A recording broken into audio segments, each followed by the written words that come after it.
Welcome to 6 Degrees of Wiki, a podcast where two sisters find the 6 degrees of separation between Wikipedia articles that don't seem to have anything in common. I'm Rosanna. And I'm Nikki. Today we'll fall into a Wikipedia spiral where we have just 6 rounds to figure out how the first degree could possibly be connected to the last, while learning all sorts of peculiar facts along the way. Let's get started. Today we are spiraling from Snowman to Fatalism. That's really weird. I chose Snowman as a starting degree because it's like the end of November and I'm feeling like super Christmassy and I just wanted to do like a real winter theme kind of deal. And you ended on Fatalism, which seems like somebody took Frosty the Snowman and just ended it in a very dark place. Round 1. A snowman... Who doesn't know what a snowman is? A snowman is a sculpture made of snow that looks like a man. Very literal. Also, I want to say snowmen do not look like men. Well, have you ever seen a man? I mean... compared to a snowman? Fatalism is a philosophical doctrine that assigns all events or actions to destiny. Nikki, do you see anything that these 2 degrees have in common? Really stuck on Frosty the Snowman and how creepy his story was. Because imagine if you're a snowman and you come to life, but you don't ever seem to move anywhere, but somehow you marry somebody because of a magic hat. And I feel like he always smokes a pipe, but that would also make him melt, right? So that's really not a good idea. But was it lit? I mean, I don't know. That's the question. Was there fire 3 inches from his face? Face in air quotes here. I feel like you're going down a very different spiral. It's a dark place in my head right now. Yeah. That's my connection. Melting. Melting. All right. Makes 0 sense. Thank you. A snowman is an anthropomorphic snow sculpture. Typically, it's made from either 2 or 3 large snowballs. I didn't know this before I read the article, but in America, we usually use 3 snowballs. But like in the United Kingdom, they usually only use 2. Oh, weird. And these snowballs are stacked on top of each other. Snowmen are decorated to look like humans with like hats and scarves. They're given twigs or branches to make arms, rocks or coal to make a smiley face. They often have a carrot for a nose. Sometimes they have a pipe, not lit. Other variations are a button for a nose or like a top hat, like in Frosty the Snowman. The best time to build a snowman is the next warm afternoon following a snowfall. Oh, that makes sense. Because the snow has begun to melt a little bit, so it's not so powdery and it's easier to pack. When you have snow that compacts better, it makes keeping a large snowball stay together better. I feel like I have to jump in here with a story about a snowman from our youth. Okay. Is this a Florida snowman? Yes, it is. When we were kids, little kids, we lived in Florida. And one year we got snow. But it was Florida, so it wasn't very much snow. We had this huge front yard. We collected all the snow from the entire yard and built this amazing snowman. Yep, it was amazing. And he was 4 inches tall. About, yep. And we put him in a bowl. He lived in a bowl in our freezer. He had little pretzel stick arms and candy for facial features. I wonder if Mom has a picture of that snowman. I'd like to see that again. I hope so. We did a good job. It was a good snowman. That was my first snowman. That was my best snowman. The earliest documentation of a snowman was an illustration in a book from 1380. Wow. Snowmen are a very popular theme for Christmas time and also winter decorations, and they show up in media and pop culture constantly. There were 2 movies called Jack Frost in the 90s. Oh. One was a horror movie in 1996. One was a comedy in 1998. That was the 90s. You also see a bunch of different snowman scenes in Calvin and Hobbes comics, which are hilarious. Oh, yeah, that's true. Hans Christian Andersen wrote a winter fairy story called The Snowman, and there's a Goosebumps book called Beware the Snowman. And I think the most culturally famous snowman of our time right now is Olaf from Frozen. Here's an interesting fact about snowmen. The largest snowman on record is from 2008 in Bethel, Maine. This snowman was 122 feet and 1 inch tall. How do you even build it that high? It was named Olympia Snow after the senator of Maine. So it was actually a snow woman, not a snowman. Oh, nice. Yeah. And in Anchorage, Alaska, they build a large snowman every year, and they call it Snowzilla. Round 2. All right, Nikki, what do you think the next degree is? Okay, so I don't know how you would get from this to fatalism. Okay.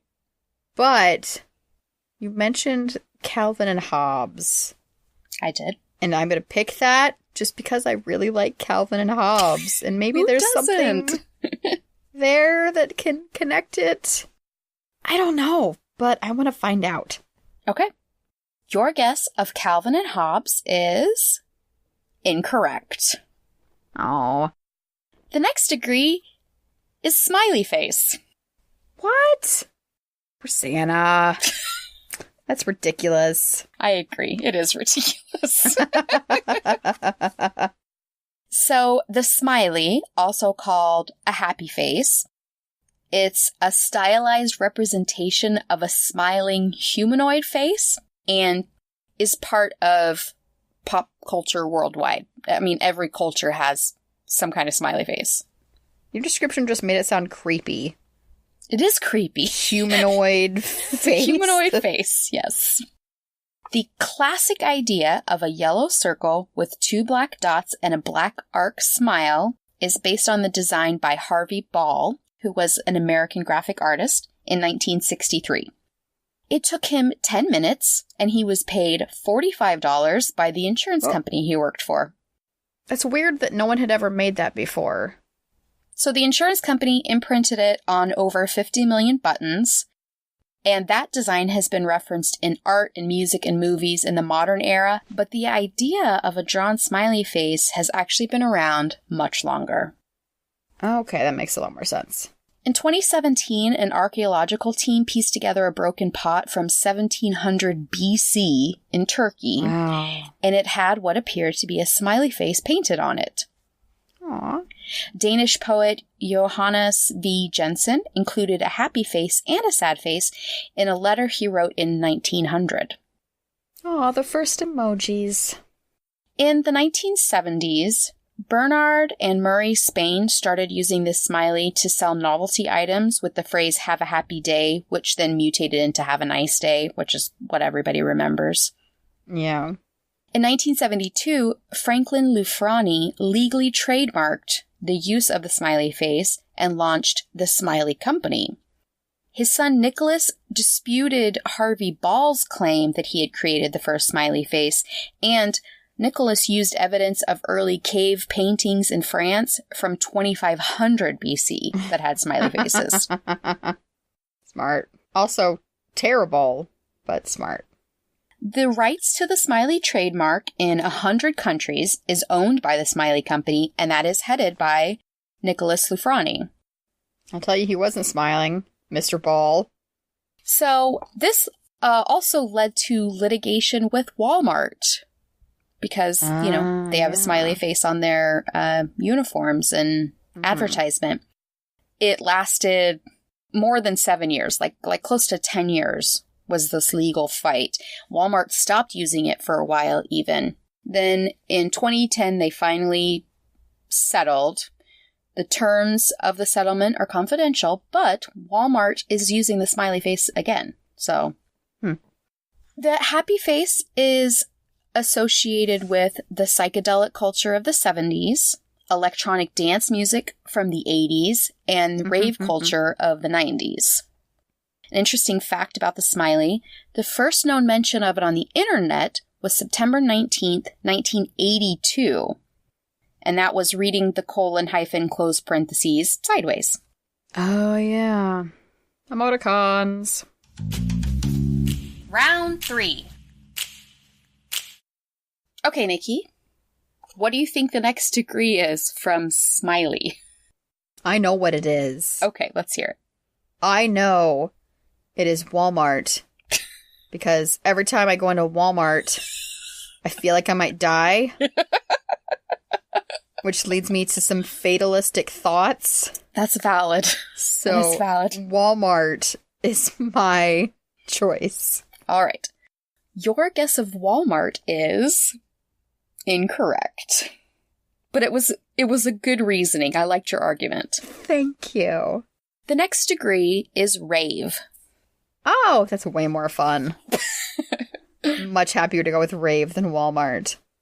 A rave is a dance party at a nightclub, a festival, or a warehouse. Usually has music played by a DJ.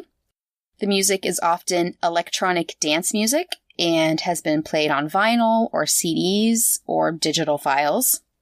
Some genres of music that are played are techno, house, dubstep, and post-industrial. Sometimes they have live music. Sometimes they have performers like fire dancers and go-go dancers. They use subwoofers, laser lights, visual effects, and fog machines to create the atmosphere. Basically a non-scary haunted house. Kind of scary, though. That's valid. In the 50s, the word rave was used to describe a wild bohemian party in London.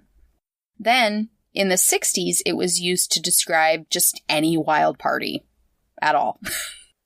In the late 60s, the term fell out of use because of the rise in popularity of British pop and hippie music. Oh, okay. Then when electronic music and acid house music became popular in the 80s, the meaning of the term changed again to describe the subculture that grew out of that kind of music. Oh, yeah. In the 90s, the genres that gained popularity included breakbeat, hardcore, happy hardcore, gabber, and electronica. And some raves were even mainstream events that attracted thousands of people. But most raves were held in quote-unquote underground places, like basements, warehouses, and even like just the forest. Oh, yeah. The use of illegal drugs like LSD, ketamine, MDMA, which is ecstasy, meth, and cocaine at raves led to raids by law enforcement and anti-rave laws. So the characteristics of raves are, number 1, the location, often a secret until the night of the rave. Number 2, the dancing. 3, the clothing and attire, which included like loose and casual clothes, fluorescents, grunge style, mohawks, pacifiers. Yeah, that was a big deal for a while. I remember people wearing pacifiers on necklaces in school and high school. Yeah, apparently at a rave it was so people wouldn't grind their teeth. Yeah, that's because that's what happens when you take ecstasy. So number 4 is the light shows. And then number 5 is, of course, the drug use. Okay, my interesting fact about raves, I just listed a bunch of the names of the dances. This is going to be good. The Brisbane Stomp. Melbourne Shuffle. Are these all from Australia? No. One was called Liquid, Glow Sticking, Gloving, Cyber Goth, Jump Style, Free Step, and Cutting Shapes. Some of those don't sound like they belong with the others. Do you suppose somewhere there's an educational video teaching you how to do each of these dances? Man, I hope so. I would like to find and that. I hope it's a 50-year-old woman in rave clothes. With a pacifier. With a pacifier. Demonstrating these moves. Yes, with definitely. Like 8 ponytails, because people always had the ponytails coming out all over their heads. And also maybe like those little butterfly clips. Yes. Yes. Oh, man. Those were huge. Round 4. All right, Nikki, we have a couple left. What do you think the next degree is? Okay. I'm going off book here. Not technically, because you did actually say this.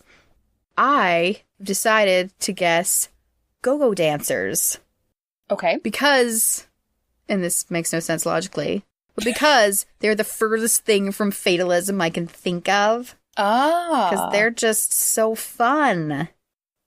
So I feel like you could trick me by going with go-go dancers. I do like to do that.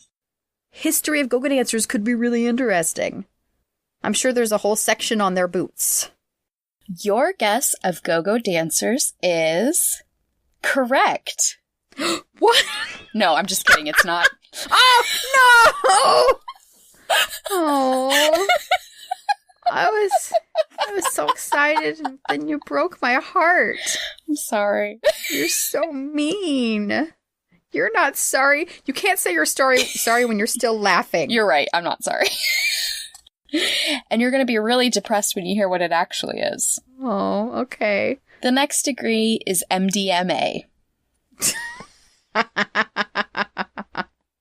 All right. I'm not an ecstasy about this answer.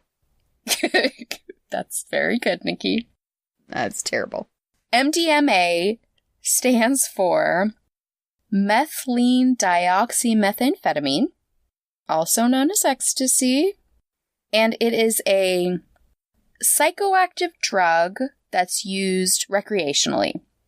Effects can include altered sensations, increased energy, and apparently like a huge increase in empathy, which I'd never heard that before. Euphoria, mild hallucinations, and sometimes a sense of inner peace. And the effects can last up to 6 hours. It works by increasing the activity of the neurotransmitters serotonin, dopamine, and noradrenaline in the brain. When the drug wears off, people often feel tired or depressed. Other psychological effects include irritability, anxiety, paranoia, and memory impairment. So my regular life. But listen to this. There are also a bunch of physical effects, which is super fun. Great. Even The better. obvious addiction. There's also teeth grinding, blurred vision, sweating, an increased heart rate, insomnia, vomiting, dehydration, diarrhea. Ecstasy is illegal in almost every country, and it has no approved medical use. It's strictly recreational. But researchers are trying to find out if it would help in the treatment of very severe cases of PTSD, and they're actually planning on clinical trials. Oh, wow. I know they've found some success in treatment of PTSD with some other things, like I think LSD and mushrooms and things. So that'd be interesting. It's all in the brain, and that's what these drugs affect. So, yeah. So it was first created in 1912, which is older than I expected. Yeah. Yeah. And became a popular street drug in the 1980s. In a 2007 United Kingdom study, MDMA was ranked 18th on the list of the 20 most harmful recreational drugs. It's not good. Yeah, but the fact that there are so many above it on the list, I can't even think of that many drug names. So an interesting fact about MDMA, small doses of it are used as an entheogen to enhance prayer or meditation by some religious practitioners. Oh. Yeah. They like to get into that altered state. Know what I'm saying? Yeah. Yeah. Yeah. Round 5. All right, Nikki, what do you think the next degree is? While I really want to choose something from your list of what happens when you come down from ecstasy, because they all sound terrible, I think I have to go with PTSD, because I feel like that could easily lead to fatalism. Okay. All right. Your guess of PTSD is incorrect. Oh. The next degree is paranoia. It was on the list of symptoms. It was on the list. Oh. Paranoia is a thought process that's heavily influenced by anxiety or fear to the point of delusion or irrationality. It actually sounds horrible. I mean, it's a horrible place to be in. I know. I'm sure people often say they're paranoid about something, but the actual paranoia is much worse. It includes beliefs in perceived threats towards the person, and then the possibility of there being a conspiracy behind the threat even, so it's like in layers. Mm-hmm. Paranoid people often make false accusations based on their general distrust of everyone, and they often view accidents or coincidences as an intentional move against them. Okay. One symptom of paranoia is the attributed bias, which is systematic errors made when the people evaluate or try to find reasons for others' behavior. Their perception of reality is biased, and they exhibit like a hostile belief system. Because everybody's out to get them. Yeah. Because of these beliefs and behaviors, it's unlikely that people suffering from paranoia can have successful interpersonal relationships, which is really sad. Sad. Yeah. Social circumstances can also be the cause of paranoia, especially with lower socioeconomical status, because they believe in a high rate of external control over them, and women have a tendency to believe it at an even higher rate than men. Interesting. Parental relationships and untrustworthy environments also can contribute to paranoia. And there can be psychological causes for paranoia, like schizophrenia. There can also be physical causes, like a decline in brain circulation, or drug use, or high blood pressure. Whoa. Okay, not good. Here's an interesting fact about paranoia. Paranoid social cognition is a mild form of paranoid cognition, and it's actually probably very common in quote-unquote normal individuals. So this manifests in your daily life as thinking that you're being talked about, or you're suspicious of other people's intentions. And this might be an adaptive response to cope with what you feel is a threatening social environment. Round 6. All right, Nikki, this is your last chance to get one right on today's episode. I have no idea. I felt so good about previous guesses. And I was so wrong. I didn't even note anything. I think the only thing that really stuck in my head was interpersonal relationships, but I'm not quite sure how that works with fatalism. Okay. So that's a tough guess. Mm-hmm. There's probably something more obvious in there, but I don't know what it is. And again, Go Google Boots was not an option. Nope, not this time. So I'm going to go with interpersonal relationships. Okay. Your guess of interpersonal relationships is incorrect. You lose. The next degree is coincidence. Oh. Yeah, I still don't know how that connects. Please tell me. Okay. A coincidence is a remarkable occurrence of events or circumstances that seem to not have any connection to each other. From a statistical perspective, coincidences are actually inevitable, but they still are used to provide evidence for the supernatural or paranormal events. Because it's fun. It could also lead to fatalism, which is all about the existence of a predetermined plan. Okay. The first known use of the word is from 1605, and its meaning at that time was exact correspondence in substance or nature. But then the definition eventually evolved into a concurrence of events with no apparent connection, and that was around the 1680s.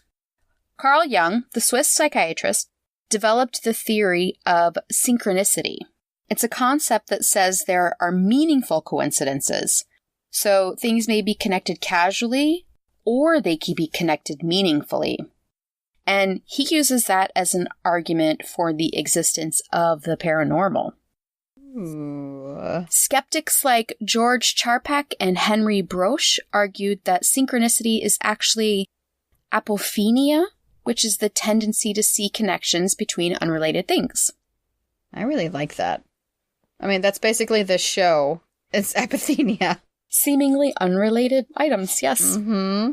American writer Charles Fort collected hundreds of accounts of interesting coincidences and published them. I want to read those. Interesting fact about coincidences. Have you heard of the birthday problem? Yes. I still have a hard time wrapping my head around it.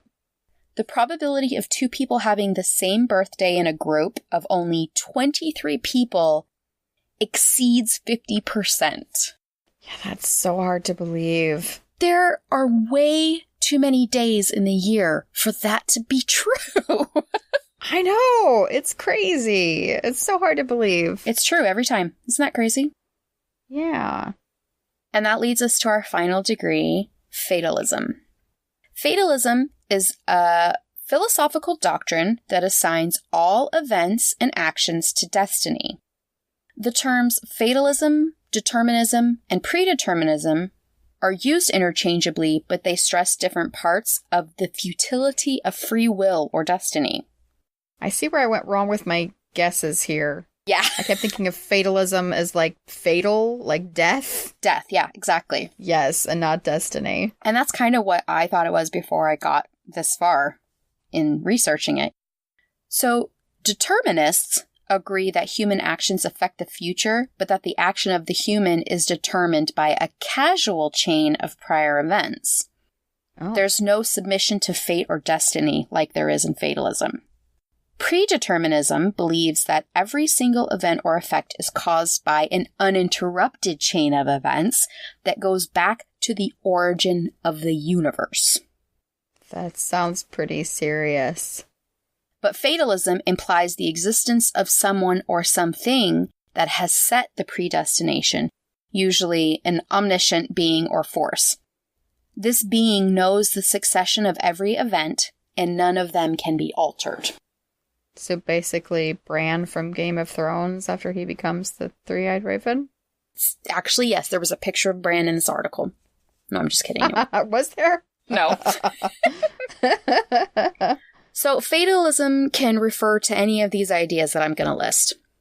Okay. 1, we are powerless to do anything other than what we actually do. Humans have no power to influence the future at all.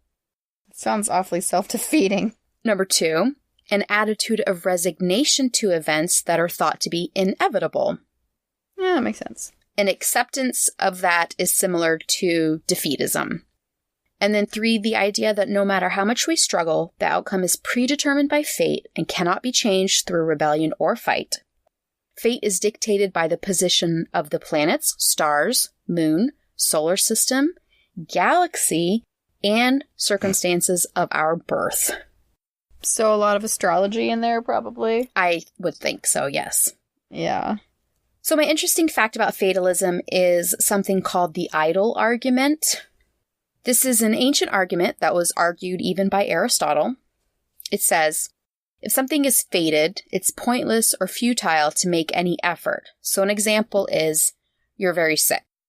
If you're fated to recover, it doesn't matter if you call a doctor. If you're fated not to recover, it also doesn't matter if you call a doctor. You are fated to either recover or not recover, so it's futile to call a doctor. But there is a counter argument that consulting a doctor may also have been fated. Yeah. And you never know, right? Yeah. I don't think I could ever be a fatalist. No, I don't think so either. I like the idea that I have a choice. Yeah, and a slight bit of control over the outcome of your life. We've made it through all 6 degrees.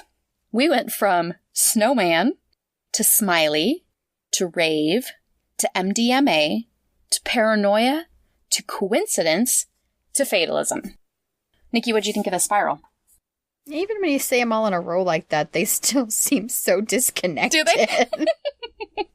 A couple of them seem like they work, but most of them don't. Like Paranoia to coincidence. That's really weird. That's a leap. Are you implying something, Nikki? I am not. I'm just saying that I don't feel bad for not getting a single one right during this episode. We have really started season 2 off with a bang. 0 right for me last episode, 0 right for you this one. Uh-huh. We're doing great. We can only go up from here.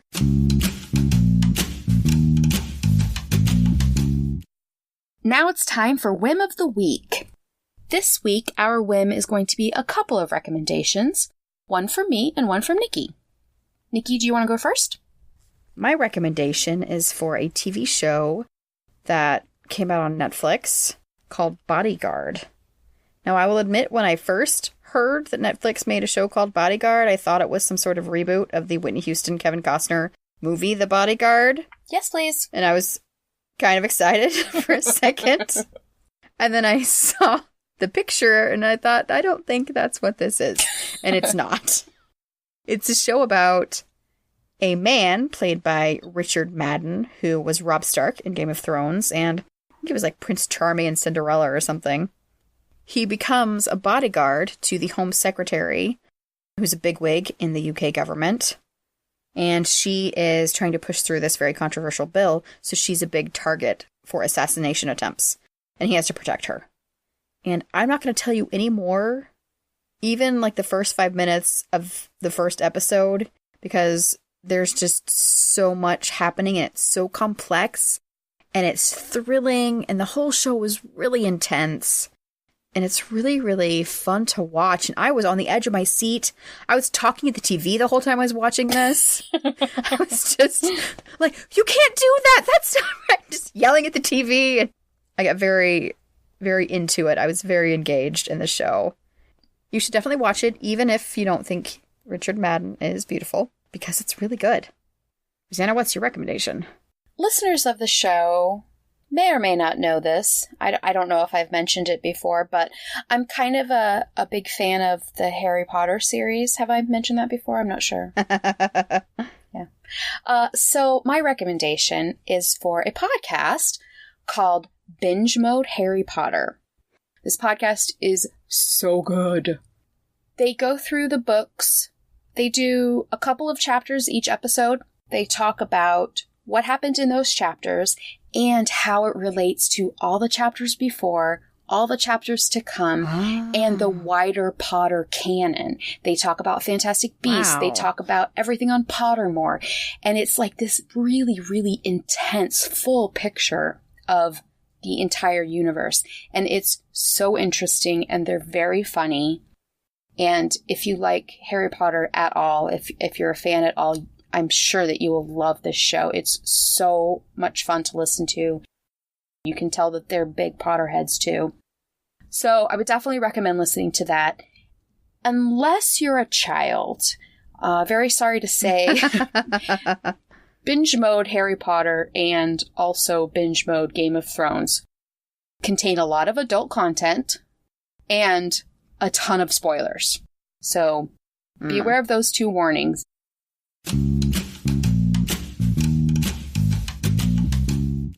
We have a new review. This review is from Liz of the Tacos and Tales podcast, a member of the Lady Pod Squad. Woo woo! Hashtag Lady Pod Squad. This one's called, Am I the Only One Who Plays Along? 5 stars. What a cool concept. I love the interaction between the sisters. Reminds me of my sisters and how we also go down Wikipedia rabbit holes. The girls are so funny, and I'm loving all the new things I'm learning. Keep it up, y'all. Smiley face. Thank you so much, Liz. Liz. That is so nice.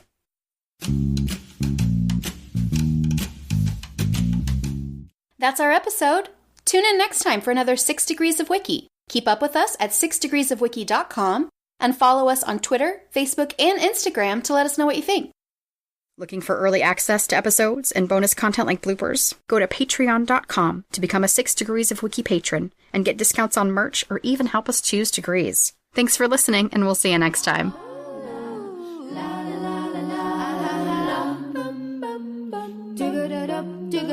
Do